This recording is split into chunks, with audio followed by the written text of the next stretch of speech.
Jesus ali, todos os que são fiéis ao bom capitão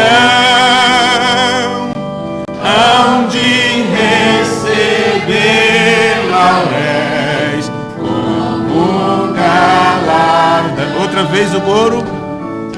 Breve vamos terminar a batalha aqui e para sempre descansar com Jesus ali.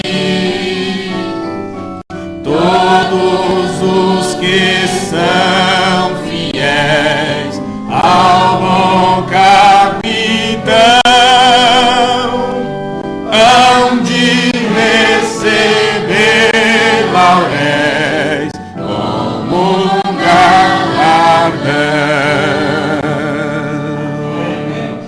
Louvado seja o nome do Senhor. Amém. Boa noite a todos. Amém. Que a graça de Deus possa estar com cada coração. Amém. Deus abençoe vocês que conseguiram vir nesta noite.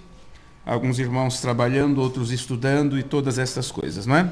Mas Deus conhece todas as coisas. Amém. Nós vamos dar prosseguimento ao nosso estudo.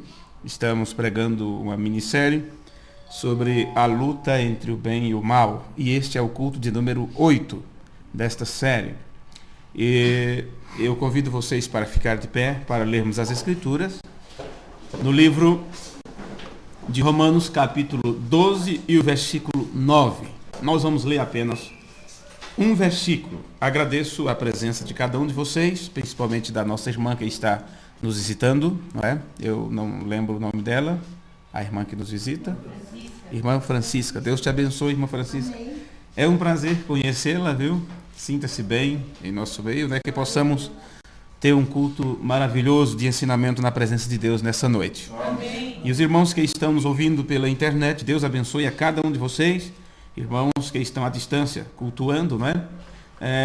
Pessoas em vários lugares, em vários trechos aqui do país e alguns também fora, em outros lugares da terra, né? Estados Unidos e tal.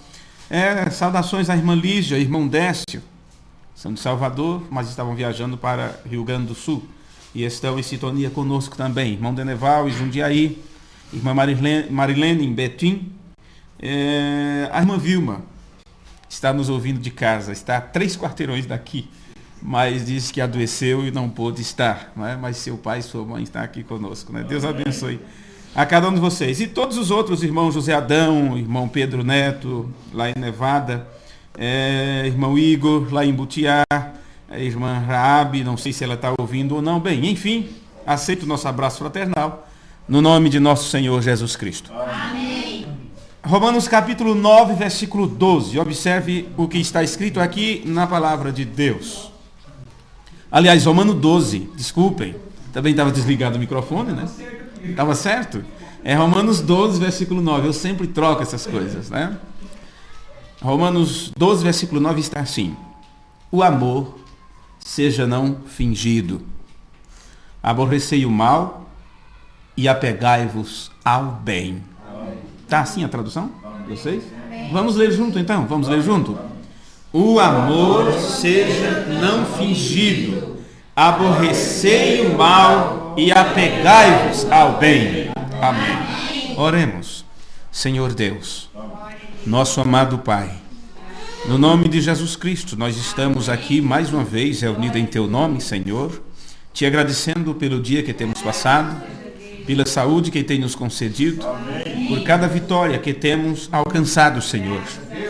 E naquelas coisas, naquele trabalho, naquela orientação, naquilo que nós não temos sido bem sucedido, nos colocamos diante de Ti pedindo a Tua ajuda, pedindo que o Senhor nos perdoe.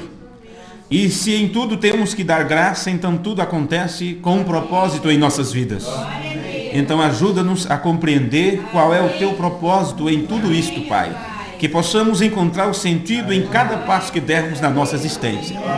Aqui está o pedido da irmã Marlene, Senhor, pedindo pelos seus filhos E nós colocamos estas pessoas diante de Ti nesse instante, na nossa oração. Intercedemos por ele, sabendo, ó Senhor, intercedemos por ele e por ela, cada uma das pessoas que está mencionada aqui, sabendo nós que a intercessão continua, porque o Senhor Jesus Cristo, o mediador entre Deus e o homem, continua fazendo o seu trabalho, cumprindo o seu papel de filho obediente, até que todas as coisas tenham sido colocadas debaixo dos seus pés. E se estamos, ó Pai, andando no conhecimento da verdade, e se estamos andando na luz, como Ele na luz está, então uns com os outros nós podemos comungar contigo. E o sangue de Jesus Cristo pode nos cobrir, nos purificar de todo pecado, nos limpar de toda injustiça. E assim nos colocamos sobre a Tua disposição, mais uma vez, pedindo que o Senhor nos instrua sobre a Tua verdade.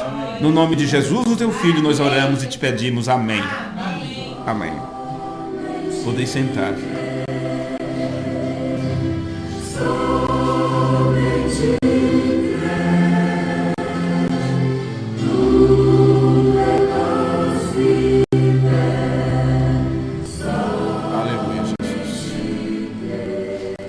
Muito bem, sendo este o culto de número 8 da série A Luta entre o Bem e o Mal, nós vamos falar um pouquinho sobre a vida e a função do mal. Porque o mal, por ser tão ruim, ser tão mal, achamos que ele não tem uma função. No entanto, o mal tem uma função. Por isso está escrito nas Escrituras, todas as coisas contribuem para o bem daqueles que amam a Deus. Nós lemos apenas um versículo da Bíblia, e eu quero completar mais um pouquinho. No livro de Eclesiastes, no capítulo 13, aliás, capítulo 1, versículo 13, agora está certo, Eclesiastes, capítulo 1, versículo 13, este homem sábio que Deus usou tanto para dar conselho às pessoas, ele disse assim: apliquei o meu coração a esquadrinhar e a informar-me com sabedoria de tudo que sucede, quer dizer, tudo que acontece debaixo do céu. Pois bem, ele disse, esta enfadonha ocupação Deus deu aos filhos dos homens para nela os exercitar. Atentei para todas as obras que se fazem debaixo do sol, e eis que tudo era vaidade e aflição de espírito. Aquilo que é torto não se pode endireitar. Aquilo que falta não se pode calcular. Então, às vezes nós queremos somar coisas que está faltando e não tem como agregar aquilo que falta. A menos que você tenha aquilo. Uma vez que você recebe, então você acrescenta. Queremos trabalhar com uma fé que ainda não a obtivemos por completo. Queremos trabalhar com os degraus da pirâmide, fé, virtude, conhecimento, está ali naquele quadro. Queremos trabalhar com a paciência sem termos ainda adquirido paciência. Então, Salomão está nos dizendo que aquilo que se falta não se pode ser calculado e aquilo que é torto não se pode endireitar.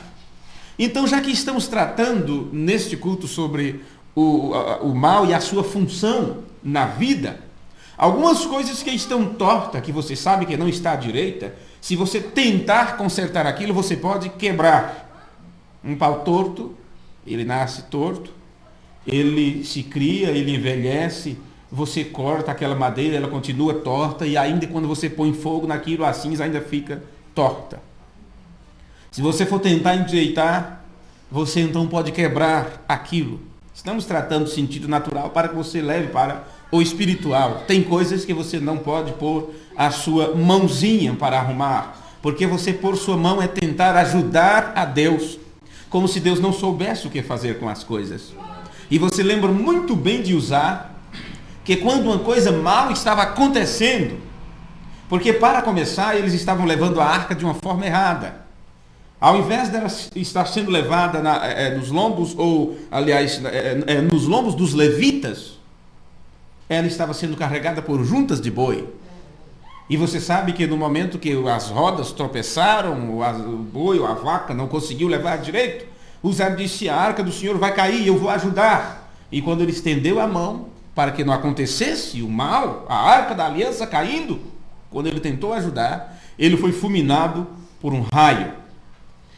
Não pode de forma nenhuma você pegar um jatobazeiro e fazer dele uma mangueira. Nem tampouco uma laranjeira você transformar numa pitombeira. Não, senhores. Ou uma macieira você transformar aquilo numa laranjeira.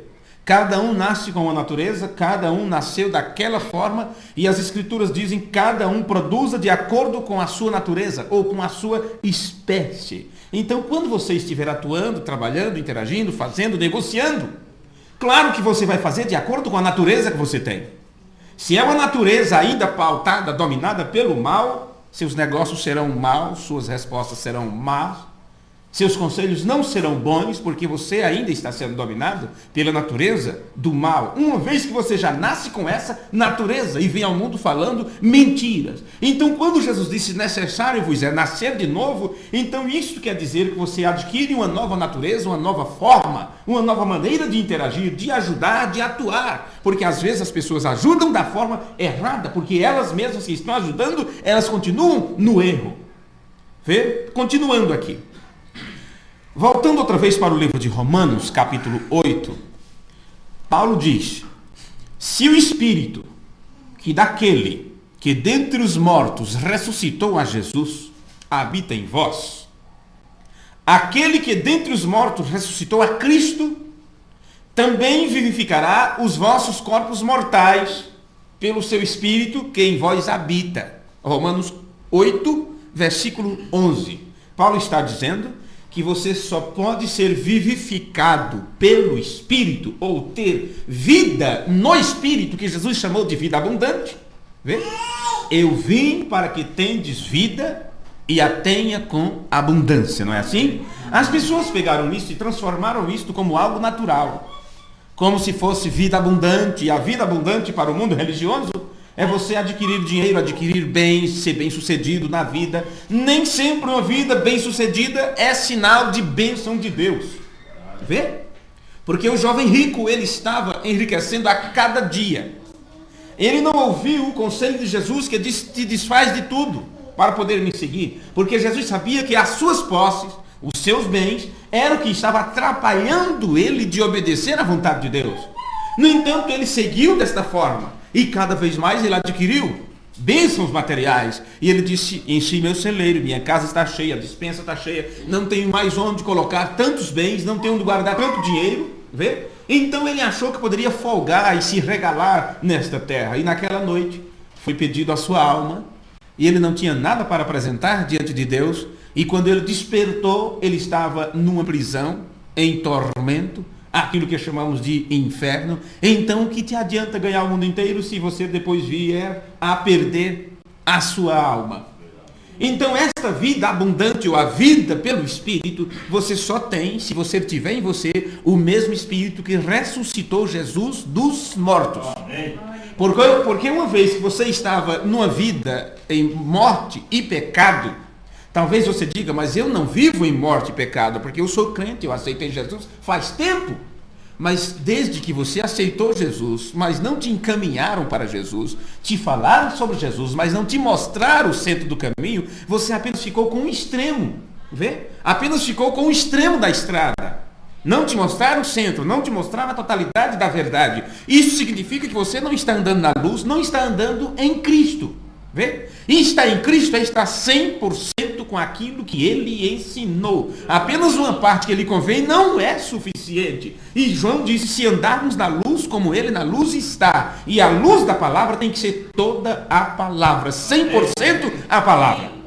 Então você encontra uma igreja que tem 10%, outra tem 5%, outra tem apenas 1% e diz que tem a verdade, e outra tem 99%. E mesmo assim, esta que tem 99% ainda não está encaminhando o povo para o caminho, porque tem 1% de mentira que os encaminhará para o inferno. Vê? 99% da verdade é ainda o reino de Satanás, porque o diabo só consegue enganar as pessoas quando ele infiltra a mentira no meio da verdade. Ele não mostra toda a mentira para as pessoas, ele não mostra todo o erro, toda a coisa errada. Ele mostra um grande bolo, e naquele grande bolo uma boa parte é a verdade. As pessoas se enganam e dizem: mas lá também fala de Deus. Vê? Não, mas lá também fala de Deus, lá também nós usamos a Bíblia, não importa se usa. Quero saber se usa 100%. Se não tiver o Espírito em totalidade daquele que ressuscitou a Jesus, então você não terá seus corpos mortais vivificados pelo Espírito, significa que você não tem ainda uma vida abundante. Bem, vamos continuar aqui porque temos várias coisas para tratar neste culto. Quando o mensageiro de Deus para o tempo do fim estava ensinando para a igreja lá nos Estados Unidos a respeito do livro de Hebreus, ele pregou um sermão com o título Hebreus capítulo 5. Ele estava estudando, começou desde o capítulo 1. E quando ele pregou o quinto culto, ensinando sobre o livro de Hebreus, ele disse assim: não trate de ter nenhuma sensação. Veja o que nós lemos. O que nós lemos lá em Romanos diz: o amor seja não fingido. Fingimento. Rejeitai o mal, apegai-vos ao bem. Então vamos levar isso agora para o lado da emoção, da sensação. Lá no livro de Provérbios diz, ou de Eclesiastes, que de tudo que ele esquadrinhou na terra, ele percebeu que era ilusão, aflição de espírito. E é nesta ilusão, ou nesta aflição de espírito que as pessoas vivem hoje. Então tua vida é um lado negativo do que é a verdadeira vida. As pessoas se embriagam e dizem isto que é vida. Eles entram nas drogas e dizem isto que é vida. Eles vivem qualquer tipo de devassidão, em prostituição, em impureza, uma vida de mentira. Quanto mais eles negociam com a mentira e enganando as pessoas, adquirindo mais dinheiro, eles dizem isto que é vida, porque conseguiu enganar não sei quanto naquele dia. Vê? E com isso adquiriu uma boa soma porque vendeu um produto por tanto, sendo que o valor era tanto, e eles dizem isto que é vida. E eles não sabem que estão a cada dia morrendo. Então a vida que se vive é uma mentira, é uma ilusão. E é por isso que não encontram paz, porque vivem com o espírito aflito. Nunca estão satisfeitos com aquilo que têm. Isto, quando leva para o lado pessoal, a beleza, a aparência, ou seja o que for, nunca se está satisfeito com aquilo que Deus deu. E por isso que no culto anterior, nós falamos sobre o ar que respiramos. Quanto vale o ar que você respira? Já agradecemos quantas vezes por este ar? E eu disse naquela reunião, você só poderia saber o que é o significado do ar, quanto vale para você este ar que você respira, e você não paga nada por isso? Quando de alguma forma te faltar este ar e você não conseguir mais respirá-lo, e você querer trocar tudo que você tem para respirar mais um pouquinho, e é ligado em você aparelhos ali, é ligado você aparelho para que seja bombeado o ar, caso contrário, teu cérebro parará de funcionar, porque ele não receberá mais o oxigênio e vai parando tudo. Então, se você estivesse consciente numa situação desta, então você poderia dizer para alguém o valor que se tem o ar que se respira. Então saiba, tudo que passamos nesta vida é uma experiência. Estamos passando por um deserto de experiência. E de acordo com a vida que você vive, como você enfrenta essas experiências, com as decisões que você toma, no final isto será tomado e será mostrado a você se você foi aprovado ou não por Deus. Aqueles que souberam viver verdadeiramente nesta vida é que serão capazes de herdar a vida eterna, porque recebem esta vida eterna ainda enquanto estão nesta vida. E não quererão fazer nada em troca disto. Considerarão tudo aqui como o nada, apenas como local de aprendizagem para que você se torne uma pessoa obediente à vontade de Deus. Enquanto você estiver aqui nesta terra, teus sentidos estarão bem aflorados, bem despertos para todos os acontecimentos da terra. Então você saiba que através desse sentido Deus não trabalha. Deus não vai trabalhar com você através dos sentidos que faz com que você tenha contato com este mundo, que são a visão, a audição, paladar, olfato e tato. Tampouco com os sentidos do espírito, a imaginação, a razão, a consciência, memória e afeto. Deus trabalhará com você através de um único sentido, e este é a fé. Amém. Fé. E Paulo escreveu sobre fé, dizendo que a fé é uma substância, a fé é uma coisa real. Ele disse, é uma prova das coisas que não se veem. Então, enquanto os teus sentidos estão obtendo sensações aqui na terra, mas você sabe que isto é ilusório, passageiro, então você se voltará para dentro de si mesmo, para aquilo que Deus colocou no teu interior, aquela certeza que você não é deste mundo, que não está aqui para ficar. Isto é apenas uma passagem, e você pode dizer, como disse Jesus, eu vim de Deus e volto para Deus. Então agora eu posso ler as palavras do profeta de Deus para o tempo do fim. Não trate de ter nenhuma sensação, nada que tome o lugar do Espírito Santo. Então as pessoas se emocionam e acham que isso é o Espírito Santo. Elas começam a gritar, a dançar no Espírito como Miriam, e acham que isto é o suficiente, é tudo que pode obter do Espírito Santo. Outros por receber alguns dons, não importa se de línguas, não importa se de interpretação, não importa se o dom do conhecimento, não importa se o dom de orar pelos enfermos, não importa qual, mas elas recebem um dom e acham que isto é o suficiente. Sendo que o Espírito Santo dá para nós 9 dons. Você pode trabalhar com esses 9 dons e ainda não ter o Espírito Santo. Vê? Uma coisa é o presente, outra coisa é o doador do presente.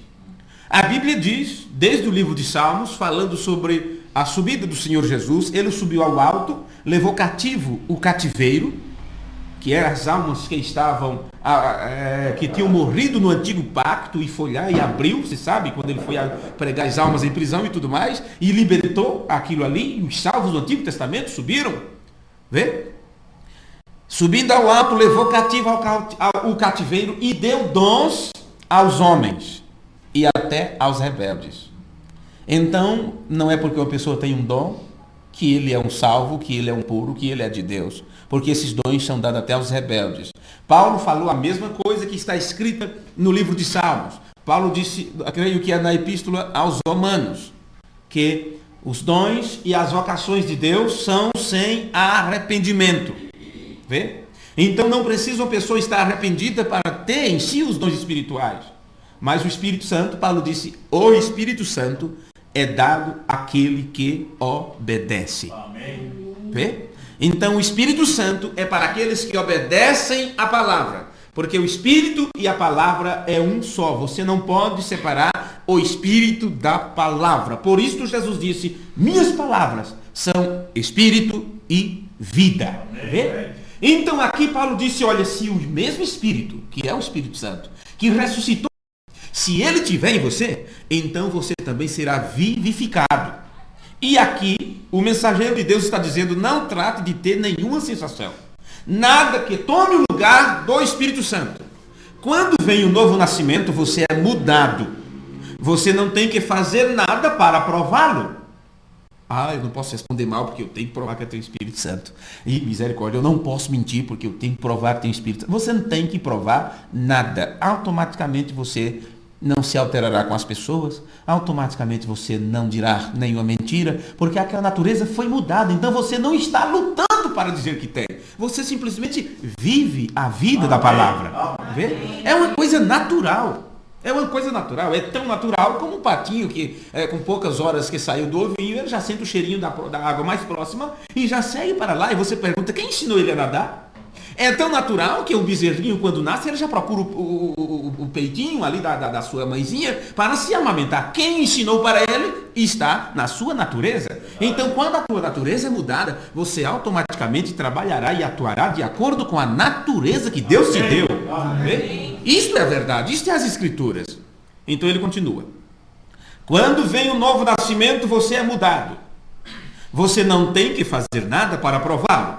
Sua vida o prova. À medida que você caminha, seu amor, paz, longanimidade, bondade, mansidão, paciência. Isto é o que você é. E todo mundo vê o reflexo de Jesus Cristo em você. Amém. Já pensou alguém olhar para você e dizer, olha, você não tem nada de crente? Bem, ela pode estar te criticando apenas para deixar irritada ou irritado. Mas procure saber por que ela disse isso. Você não tem nada de crente, você não parece ser crente. Então, de alguma forma, você se comportou de uma maneira que não corresponde a um crente. Não corresponde a um cristão. Vê? Senão, não teria um comentário disso. Assim como a natureza humana precisa ser mudada, a natureza em si precisa também passar por uma mudança. Da mesma forma que a natureza do homem, da forma que ele nasceu, ela tem que passar por um processo, senão ele não pode se apresentar diante de Deus. Do mesmo jeito, a natureza, como um todo, ela precisa de uma mudança. Então, o homem e a própria natureza, ambos precisam ser mudados para poder serem usufruídos em sua plenitude. Quando a natureza do homem, então este homem com a nova natureza será infiltrado, colocado dentro de uma nova estrutura, de uma nova natureza. De acordo com as Escrituras, foi chamado de novos céus e nova terra. Amém? Amém. Novos céus e nova terra. E eis que eu vejo novos céus e nova terra, e o mar já não existe. Então Pedro disse, novas coisas apareceram, eis que tudo se fez novo. Eu vi o céu se enrolar, ou se embrulhar como um livro que se enrola, e a terra em chamas, como elementos, em chama, em fogo, sendo derretido. Vê? Não significa que a terra vai ser destruída, mas ela passará por uma mudança. Amém? Amém? Da mesma forma que o homem também precisa passar por uma mudança. Então, quando os seres humanos, não digo todos, mas aqueles que ouvirem a voz de Deus, isso serão mudados através desta voz. Por isso, a fé vem pelo ouvir e ouvir a palavra de Deus. À medida que você vai ouvindo a palavra de Deus e vai se enchendo da palavra, ao mesmo tempo você vai sendo mudado. Coloque algo dentro do copo e depois começa a encher de água. Aquilo vai ter que sair fora. Uma coisa tem que sair para a outra entrar. Não tem como misturar a natureza de Deus e a natureza do mundo. Vê? Não tem como colocar a verdade de Deus e a verdade que os homens inventaram. Algo vai sendo colocado e outra vai saindo. Então, à medida que a natureza pecaminosa vai saindo, a natureza de Deus vai assumindo lugar. Amém. E no final, quando o homem, os filhos de Deus, todos receberem a sua adoção de filhos, tiverem seus corpos transformados, eles terão que sair fora daqui.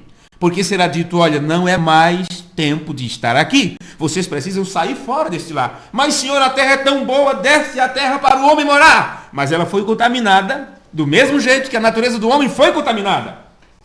Uma vez que vocês aceitaram a mudança, não poderão mais ficar aqui. Você sai fora do mesmo jeito que você viaja e deixa a sua casa em reforma. Vê? Você sairá fora da terra e então fogo terá que cair nessa terra para purificá-la. E quando ela voltar a ser o jardim do Éden outra vez, então você voltará aqui para viver nela. Amém. Uma nova terra, com uma nova estrutura, tudo novo, uma nova natureza para você usufruir.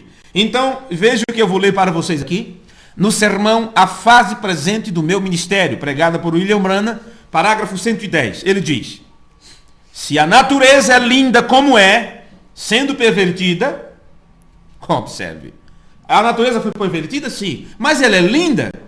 Puxa, quem não admira uma montanha verde, que ela neva por cima? Quem não admira o mar? Vê? Vá até a beira da praia e veja que coisa linda. Mas o que o diabo fez? Ele a perverteu.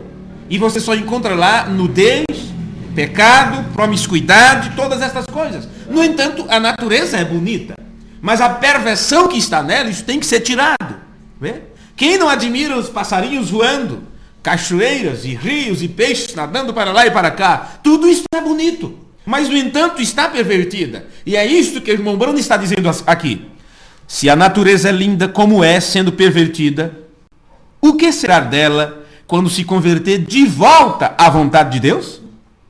Se a terra pode produzir uvas que tomaram 2 homens para carregá-la nas costas, se referindo ao tempo de Josué, o que será quando for convertida de volta a Deus? Sim, Cristo vem. O deserto florescerá como uma rosa. Será uma conversão. E os lugares secos brotarão águas. E a terra rejuvenescerá e dará flores. Este será o tempo quando os corações dos homens se converterão a um coração de um homem pio. Isto tem sido para que façam suas escolhas agora e viverão naquele lugar. Amém. Então você está aqui para fazer uma escolha. E quando você faz esta escolha, é porque você sabe a diferença entre o certo e o errado, entre a luz e as trevas, entre o bem e o mal. Aqui está uma das funções do mal, para que você possa perceber o bem e saber a diferença e o quão bom é o bem. Se não houvesse a doença, você não teria, que sentido teria para você a saúde? Você não daria nem importância à sua saúde, vê? Mas como você sabe, através do que você pode adquirir uma gripe, uma AIDS, ou seja, qual for o tipo de doença, da mais simples à mais horrível, você sabendo que existem esses males, então você fará tudo para não estragar a sua saúde. Você começa então a valorizar a sua saúde. E é por isso que existe também o mal, para que você possa valorizar o bem. Vamos continuar mais um pouquinho? Amém. Eu tenho tempo ainda. Agora que eu estou com... agora que eu estou com meia hora, né? Vocês me dão mais uns 15 minutos, por aí? Amém. Pois bem. No sermão A Obra-Prima, foi nos ensinado assim no parágrafo 215.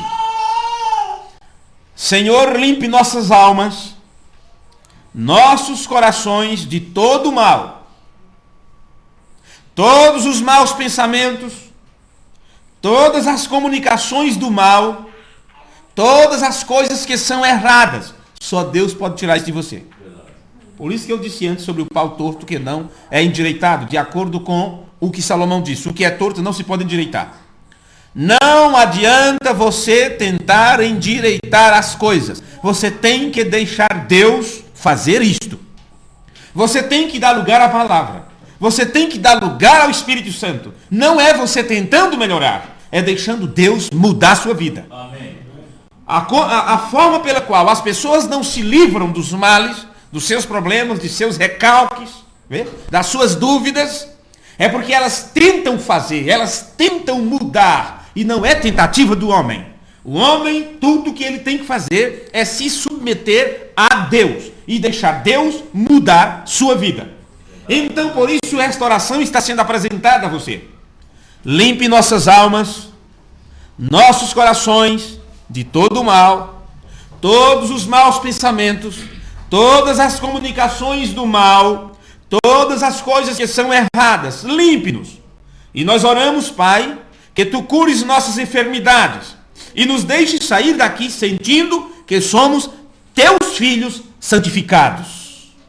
Uma das coisas que as pessoas não aprenderam até hoje é que, antes de pedirem pela cura dos seus corpos, elas precisam primeiro se acertar com Deus. Muitos querem ser curados e continuar do mesmo jeito. E você encontra movimento de cura, movimento de oração pelos enfermos, onde as pessoas não têm nenhum compromisso com a verdade, onde elas não querem servir a Deus, elas não amam a Deus. Vê? Porque se elas amassem a Deus, não estariam abraçadas com o mundo. Elas querem serem curadas para continuar a pecar mais. Elas querem serem aliviadas dos seus males para continuar numa vida de maior promiscuidade. Vê? Não para se acertar com Deus. Por isso o profeta ensinava para as pessoas que vinham na fila de oração: não venham a pedir oração, não venham pedir cura para os seus corpos, antes de se acertarem com Deus e confessarem os seus pecados. Porque se você vir e ser beneficiada pelo poder de Deus e ainda continuar numa vida de pecado, o resultado será pior. O seu final será pior do que antes de você receber o benefício da parte de Deus. Então aqui está, primeiro, ele nos ensinou nesta oração: limpa-nos de nossas almas, todo o nosso coração, dos maus pensamentos, das palavras erradas, comunicação do mal, todas as coisas que são erradas, limpa-nos. Aí ele diz: e nós oramos, Pai, que Tu cures nossas enfermidades, nos deixe sair daqui sentindo que somos Teus filhos santificados. Você sabe o que é uma palavra santificado? Santificado quer dizer limpo e separado para o serviço. Se você não for limpo pela presença de Deus, você não pode estar pronto para Ele trabalhar através de você. Vê? A palavra santo ou santificado significa limpo e separado para o serviço, porque Deus não é seu desejo de forma nenhuma usar vaso sujo. Ele primeiro limpa o vaso e então usa aquele vaso. Não é questão de dizer este vaso é sujo, Deus não vai usá-lo. Ora, se é um filho de Deus, se é uma filha de Deus, Deus se encarregará de limpar aquele vaso. Aqui o problema aqui foi as pilhas, outra vez. Não sei o que aconteceu, que está descarregando muito fácil. Mas continuando aqui, no livro de São Lucas, no capítulo 6, versículo 33, foi escrito: se fizer de bem aos que vos fazem bem, que recompensa vocês têm? Preste bem as palavras de Jesus, preste bem atenção nisso. Se fizerdes bem aos que vos fazem bem, que recompensa tereis? Também os pecadores fazem o mesmo. Onde está? Se fizer de bem aos que vos fazem bem, que recompensa tereis? Também os pecadores fazem o mesmo. Então, você tem que ser diferente dos pecadores. Os pecadores fazem o bem esperando recompensa, ou fazem bem para aqueles que foram bons com ele ou com ela. Ah, fulano me emprestou ali o tempero, não é? Fulano emprestou o tempero, não custa nada devolver a vasilha com um pouquinho de alho também, né? Trouxeram para mim um pouquinho de farinha, não custa nada, eu vou devolver o tapué. É assim o nome? Tapué? Acertei? Vou devolver o tapué agora com um pouquinho de feijão. O que você fez com isso? Eu quero ver você mandar o feijão para quem nunca te arrumou nada. Para quem passou na rua e torceu a cara para você. Ah, mas sorriso e bom dia e tal, só para quem fala contigo? Ou para quem te trata bem? Qualquer um faz isso. O desafio para o cristão é ser bom para com aqueles que são maus para com você. Vê? Por isso Jesus disse: amai vossos inimigos. Orai por aqueles que vos maltratam e vos perseguem. Caso contrário, você não estará lutando do lado do bem. E a luta entre o bem e o mal é para mostrar a diferença entre quem serve a Deus e quem não serve, entre o certo e o errado, para fazer com que você melhore o seu desempenho, a sua relação com sua família, com o seu Pai Celestial, com Deus e seus filhos. Vê? Pois bem, então, já que eu disse que ia falar um pouquinho sobre a vida e a função do mal nesta vida, como muitas coisas, o funcionamento do mal se faz necessário no sistema de vida, no qual o ser humano se desenvolve. Desde que você nasce, você se desenvolve assim, numa vida... Okay. Eu penso que o problema é aqui também, mas não é. Vamos ver. Vamos ver aqui. Quando você nasce, você se desenvolve num sistema já errado. Você já nasce no terreno de Satanás. Você diz: misericórdia, eu era um bebê que não fazia nada de errado. Não é? Davi disse: eu vim ao mundo falando mentiras. Foi o que ele disse. Eis que em pecado, que em iniquidade eu fui formado, e em pecado me concebeu a minha mãe. Vê? Você veio ao mundo falando mentiras, mas eu não sabia falar, não sabia? Mas quando você aprendeu a falar e começou a ser despertado para a vida, e você descobriu que tinha um castigo para uma lei que fosse quebrada, daí a pouco o primeiro copo você quebrou e você disse que foi você apanhou por causa daquilo, ou recebeu uma bronca, ou achou que deixou seus pais tristes. Então você aprende a se esconder aquele fato, então você se livra daquela bronca ou de ver seus pais tristes ou zangados com você. Então você começa, dali por diante, já a esconder os fatos, a mentir. As primeiras mentiras você é dentro da própria casa, porque já está dentro de você. Você mente primeiro para os seus pais, primeiro já está mentindo para si próprio. Depois mente para a professora, mente para os coleguinhas, mente para todo mundo, e você daí por diante desenvolve-se uma vida. Isso é apenas um exemplo. É curioso estas coisas, meus irmãos. Mas sem o mal não se pode apreciar o bem. Não se pode apreciar o bem sem o mal. De modo que em um sistema de corrupção, bem, eu falei em corrupção, você já pode ter pensado no plenário, em Brasília, aquela coisa toda, e na política, e no mal que há, na máfia que há no meio do futebol, todas essas coisas. Presta atenção nisso aqui. Em um sistema de corrupção, o mal é a parte de complemento que permite que as coisas não perdurem. Por isso, quando se descobre, demora a se descobrir, mas quando se descobre uma máfia em um determinado lugar, quer seja na religião, quer seja na política, quer seja no futebol, seja o que for, então é tirado o presidente fora. Pelo menos fizeram isso uma vez, né? Que temos ainda lembrança. Então é tirado o dono daquela agremiação, ou o chefe daquilo ali, é tirado fora. O mal fez isto para que aquilo não perdurasse. Vê? E por que será que de 4 em 4 anos você tem que eleger novas pessoas para tratar das leis? Para que o mal que eles fazem durante seus mandatos não perdurem. Mas como o mal já está também na cabeça de cada um, eles são enganados por qualquer coisa que essas pessoas fazem. Então a tendência é eles esquecerem o mal que eles fizeram quando estavam no poder. E o que é que fazem? Elegem de novo. Elegem de novo. E assim sucessivamente. Por exemplo, vamos tomar outro exemplo aqui. Na natureza, nós encontramos animais considerados maus. Você pode lembrar de um animal muito mau? Quem pode lembrar? Você tem medo? Né? Não me venha com barata não, porque barata não faz mal a ninguém. Nunca vi alguém mordido por uma barata no hospital. Você já viu? A não ser que você coma. Pode ser que ele passe mal, não é? Mas pensa aí em um animal mau. Um guará. Quando a gente era pequeno, onde morávamos, andar à noite era um problema. Só lembrar do guará. Escorpião. Pois bem, encontramos animais considerados maus. Para alguns, o guará. Para outros, escorpião. Para a maioria das mulheres, barata, o rato, ou seja o que for. Não é? Mas tem outros animais que são considerados bons. Tem pessoas que amam gatinho. Outros dizem, eu não suporto vê-los.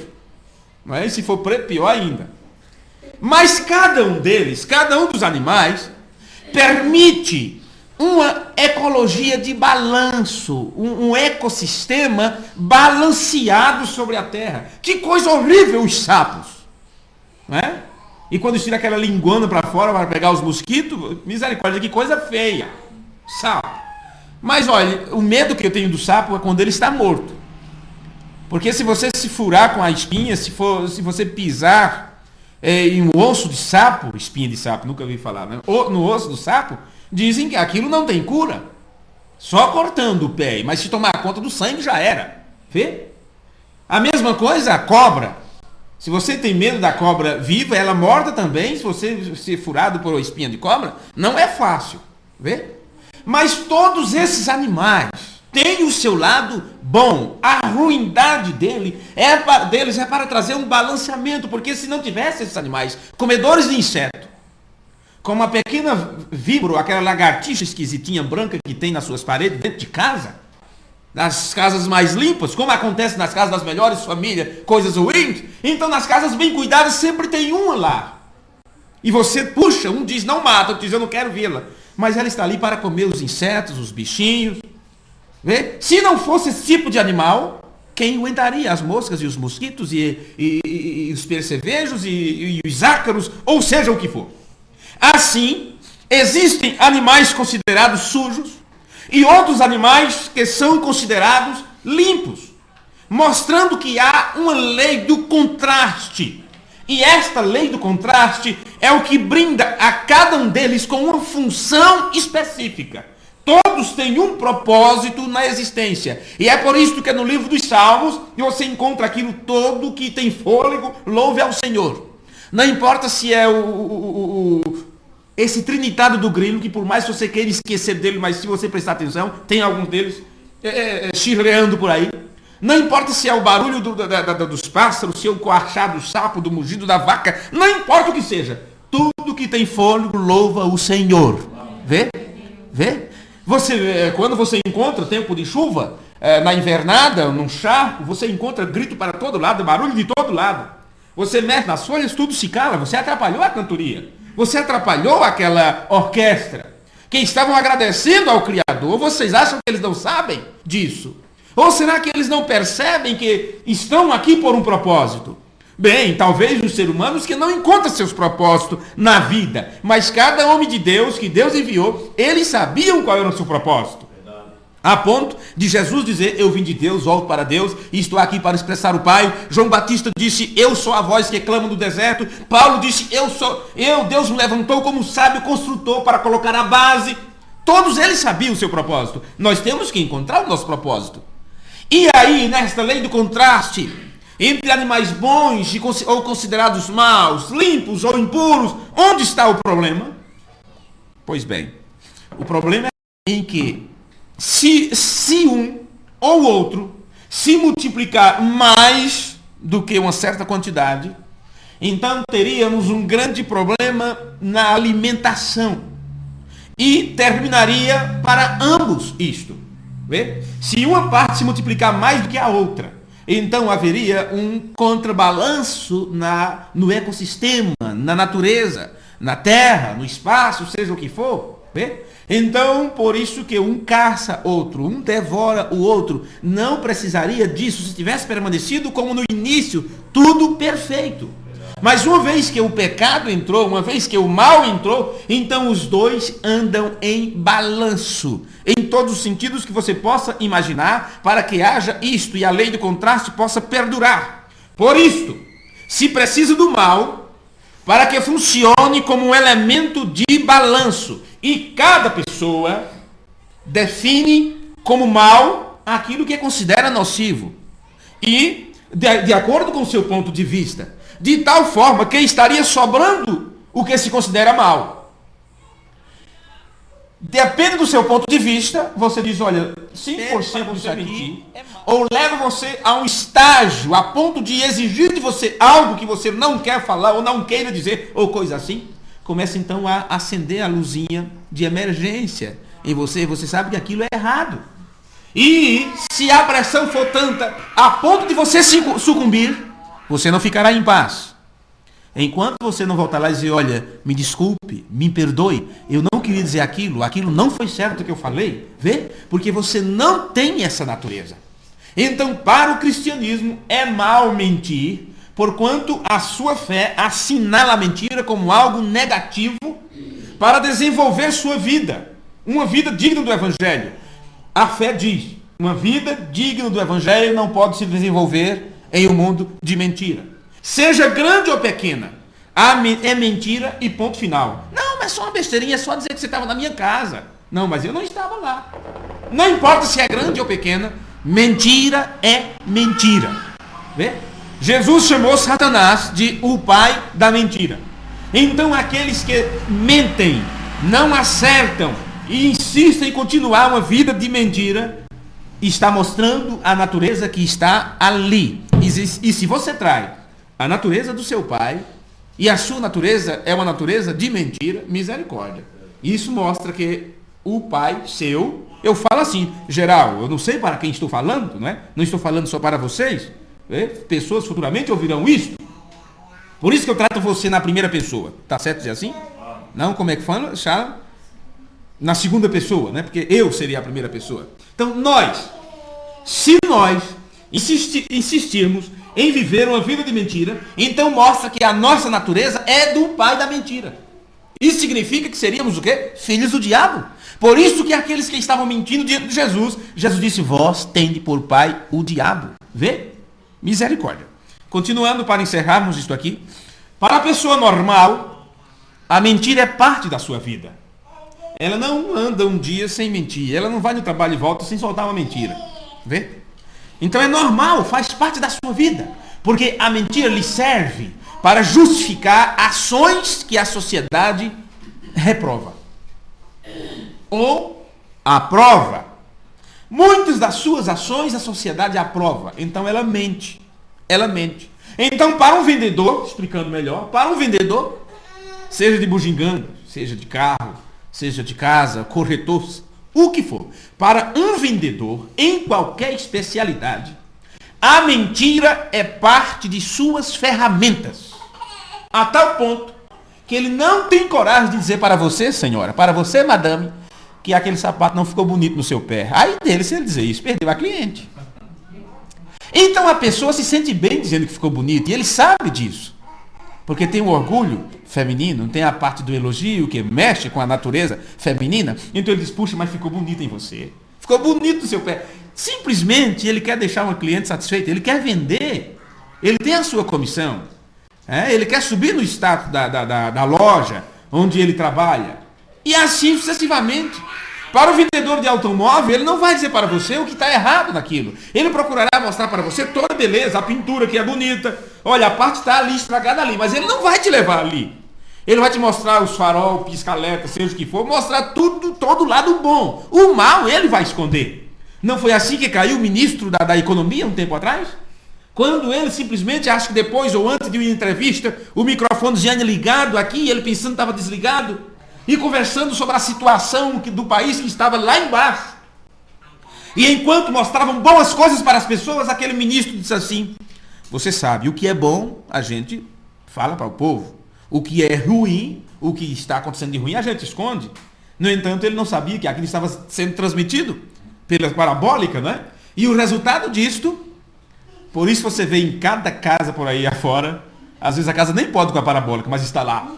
Porque aquilo popularizou a parabólica, não é? E tudo mais. Mas ele disse que o que era bom falava, o que era ruim escondia. Faz parte da sua ferramenta. Eu falei de vendedores, mas isso também na política. E também no mundo religioso, entre os pregadores. Eu gosto quando chega nessa parte. Você acha que um pregador do evangelho, se ele pregasse a verdade para as pessoas, teria ali a igreja cheia, lotada para lá e para cá? Não, senhores. A tendência quando se fala a verdade é diminuir o povo. É verdade. Porque é poucos que estão atrás da verdade. Veja Jesus.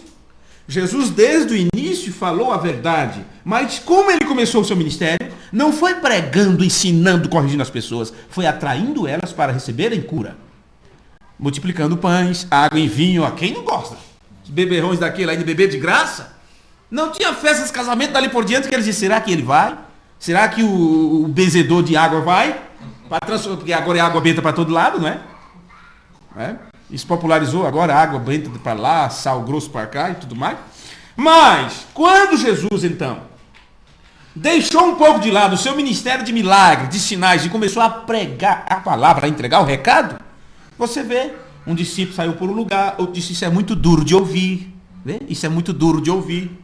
Então, quando você vê essas gritarias do povo, essa correria do povo, essas marchas para Jesus, para lá e para cá, que dá até vergonha, vê? Dá até vergonha você não conseguir entrar, metrô lotado, trem lotado, e eles seguram a porta e bagunça para lá e grita para cá, com o nome Jesus para lá e as fitinhas de Jesus para cá. Isso é uma vergonha. A decepção será muito grande no dia do juízo. Eles não querem nada com Jesus. Eles querem movimento, tanto faz para eles estarem ali. Eles só mudaram o rótulo. Eles agem e se comportam do mesmo jeito como se estivessem em um show de rock. Não é diferente. Vê? Não é diferente de forma nenhuma. Eles se comportam do mesmo jeito como se estivessem em um campo de futebol. A natureza é a mesma. Apenas Jesus, para eles, se tornou Jesus histórico. Jesus, um ídolo, porque é um status. Ninguém quer falar mal de Jesus. Então, claro, ferramenta do vendedor. E o que eles estão fazendo, pregando o evangelho, é um negócio. Eles são vendedores, estão vendendo lote no céu. É só você dar tanto para a igreja, é só você fazer isso, é só você assinar o seu nome aqui, dizer que pertence e tal, que você, olha, vai ter. É como se eles estivessem vendendo lote no céu para as pessoas. E eles simplesmente achando que pertencendo àquela igreja, pertencendo àquela religião, ou pagando ali seus dízimos, ou seja o que for, ofertando o mais que pode, eles acham que com isso estão assegurando a vida eterna. Se esses pregadores falassem a verdade e dissessem para as pessoas o que Jesus disse, necessário vos é nascer de novo. Se vocês não mudarem o comportamento, se não mudarem o seu linguajar, a sua forma de vestir, a sua forma de comportar, você irá para o inferno e não para o céu. Eles diriam a mesma coisa que disseram no tempo de Jesus. Isto é muito duro. Vamos querer um pregador mais moderno, uma igreja mais moderna que permite tudo. Do mesmo jeito que as mulheres se sentem bem com o elogio na venda lá, e às vezes o sapato está horrível, o salto está horrível, mas porque o cabra diz, olha, esse é da moda. Né? Está na moda, aí ela se agrada e leva. Do mesmo jeito estão as pessoas sendo enganadas. Elas gostam, porque a natureza do engano já está ali. Então elas querem um evangelho de mentira. Querem apenas pertencer a uma loja, não a verdade de Deus. Terminando aqui, se para o vendedor a mentira é uma ferramenta, em qualquer especialidade, A mentira é para eles uma ferramenta para convencer possíveis compradores.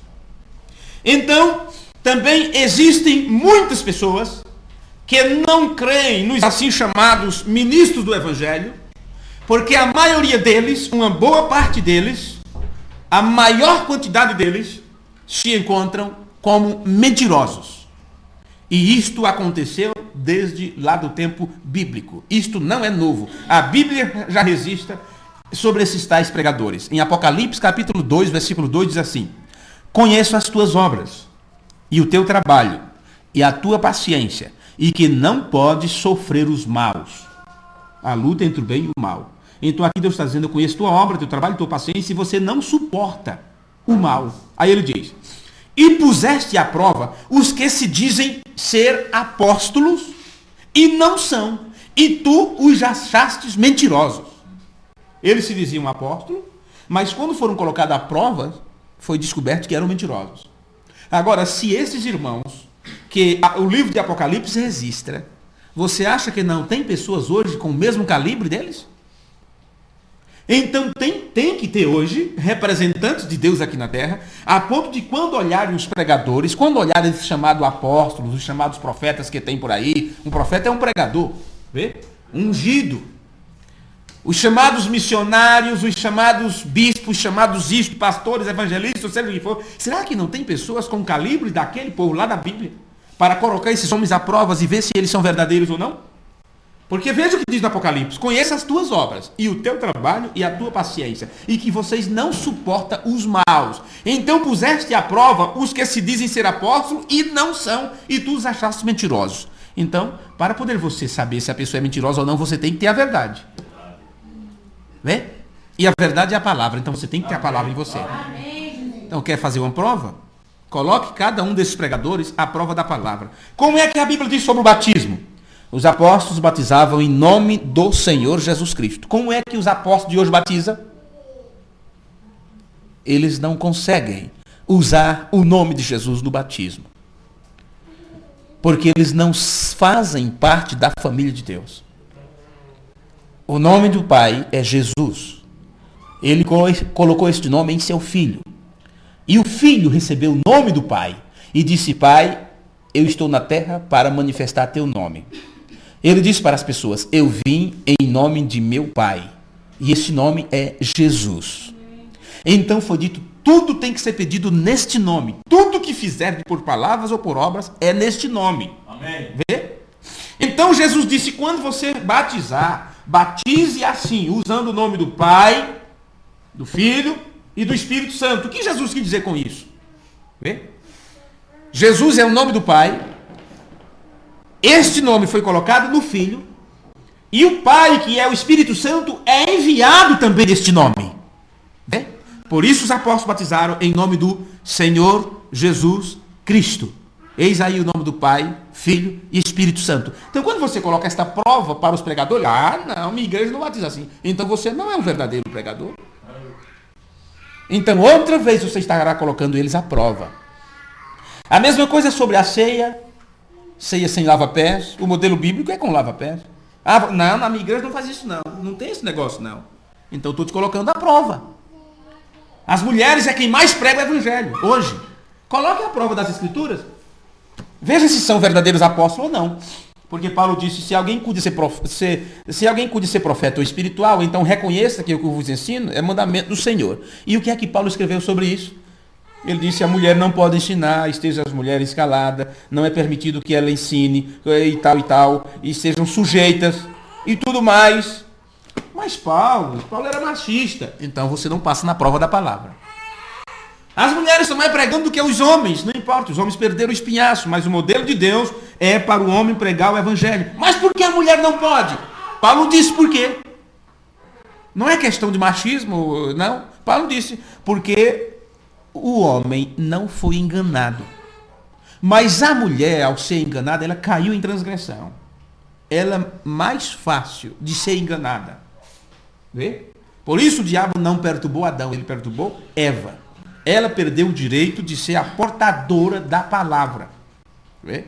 De levar a palavra adiante. Por isso que Jesus não levantou nenhuma apóstola.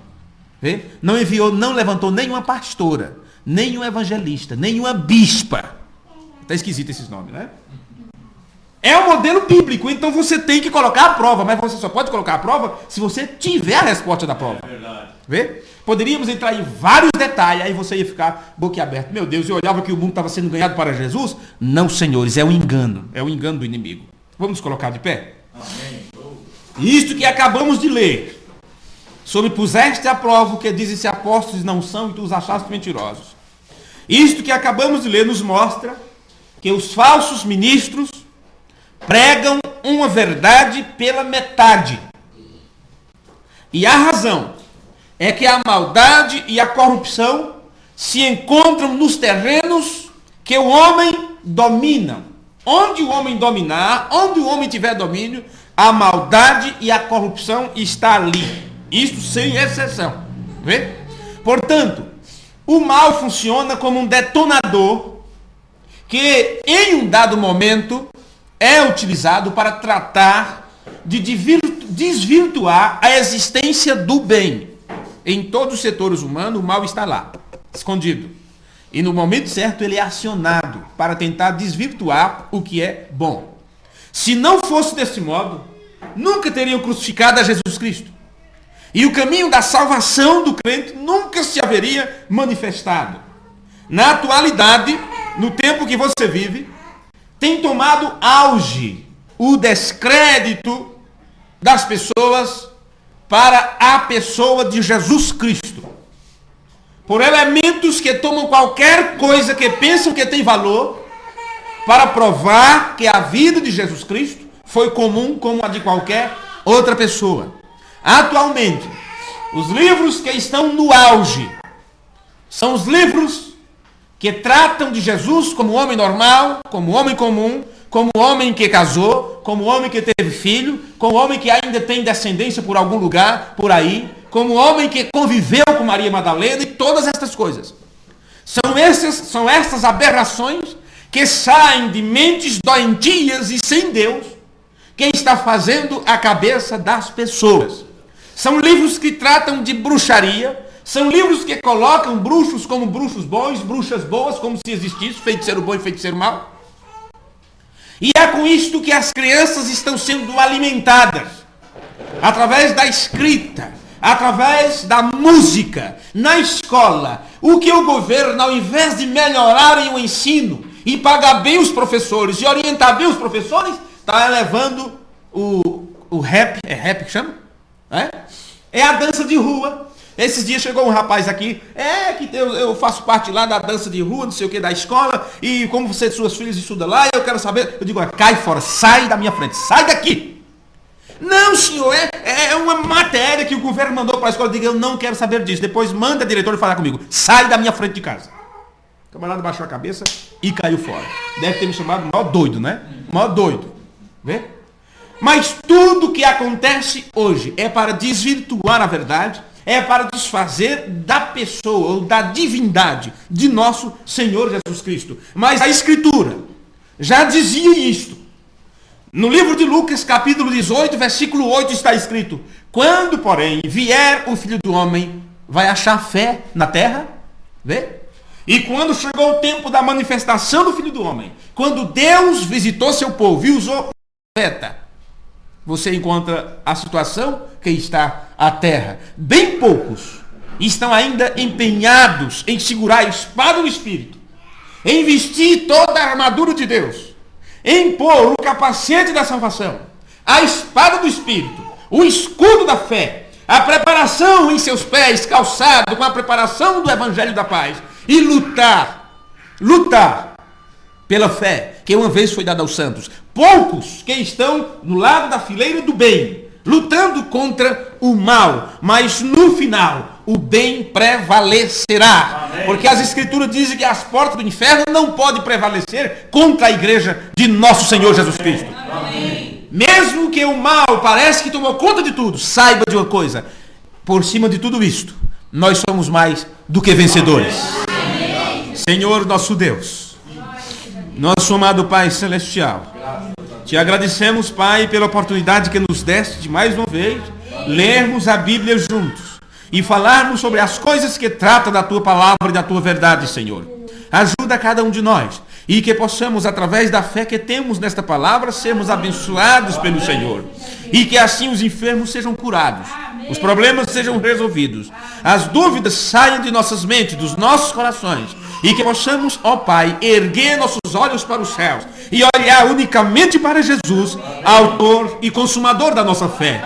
Obrigado por tua presença maravilhosa entre nós, Senhor, que nos conduz para pastos verdejantes, que usa o cajado contra estas ovelhas que às vezes querem sair fora do caminho. Mas se somos ovelhas, ouviremos sempre tua voz e teremos o teu cajado como um consolo para as nossas vidas, porque cada vez que tu nos repreende, mostra o teu carinho e o cuidado para com cada um dos teus filhos e tuas filhas. Obrigado por tudo, Senhor. Dá-nos um resto de semana abençoada e nos ajuda a prosseguir adiante até o final das nossas vidas.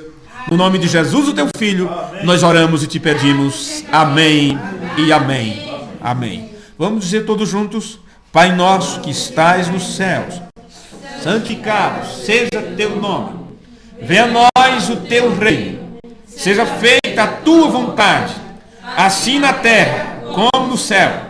O pão nosso de cada dia nos dá hoje, e perdoa as nossas dívidas, assim como nós perdoamos aos nossos devedores.